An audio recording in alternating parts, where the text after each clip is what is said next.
اور اسماعیل اور الیسع اور ذوالکفل کو یاد کرو، اور یہ سب بھی خوبی والوں میں سے تھے۔ یہ نصیحت ہے اور پرہیزگاروں کے لیے تو عمدہ ٹھکانہ ہے، ہمیشہ رہنے کے باغ جن کے دروازے ان کے لیے کھلے ہوں گے، ان میں تکیے لگائے بیٹھے ہوں گے، اور کھانے پینے کے لیے بہت سے میوے اور مشروبات منگاتے رہیں گے، اور ان کے پاس نیچی نگاہ رکھنے والی اور ہم عمر حوریں ہوں گی۔ یہ وہ چیزیں ہیں جن کا حساب کے دن کے لیے تم سے وعدہ کیا جاتا تھا، یہ ہمارا رزق ہے جو کبھی ختم نہیں ہوگا۔ یہ نعمتیں تو فرمانبرداروں کے لیے ہیں، اور سرکشوں کے لیے برا ٹھکانہ ہے، یعنی دوزخ جس میں وہ داخل ہوں گے، اور وہ بری آرامگاہ ہے۔ یہ کھولتا ہوا گرم پانی اور پیپ ہے، اب اس کے مزے چکھیں، اور اسی طرح کے اور بہت سے عذاب ہوں گے۔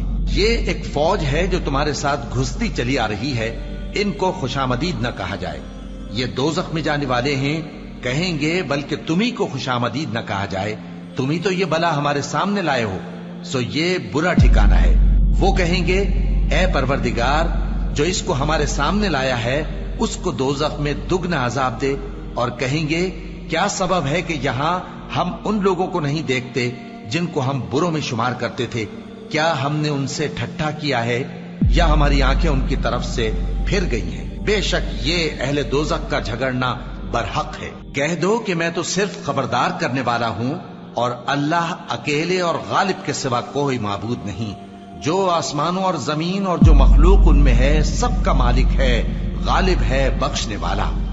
کہہ دو کہ یہ ایک بڑی ہولناک چیز کی خبر ہے جس کو تم دھیان میں نہیں لاتے۔ مجھ کو اوپر کی مجلس والوں کا جب وہ جھگڑتے تھے کچھ بھی علم نہ تھا، میری طرف تو یہی وحی کی جاتی ہے کہ میں کھلم کھلا خبردار کرنے والا ہوں۔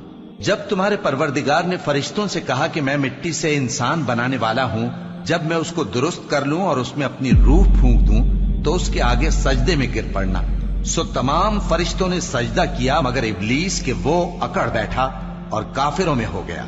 اللہ نے فرمایا کہ اے ابلیس، جس شخص کو میں نے اپنے ہاتھوں سے بنایا اس کے آگے سجدہ کرنے سے تجھے کس چیز نے منع کیا؟ کیا تو غرور میں آ گیا یا اونچے درجے والوں میں تھا؟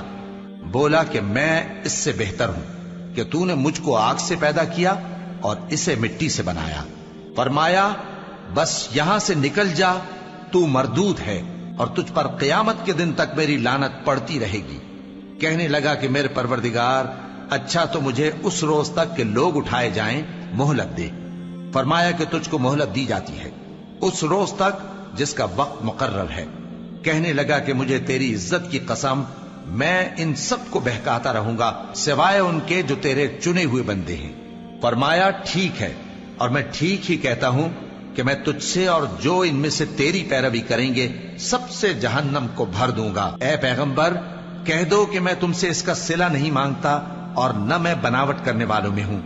یہ قرآن تو اہل عالم کے لیے نصیحت ہے، اور تم کو اس کا حال کچھ وقت کے بعد معلوم ہو جائے گا۔ اللہ اکبر،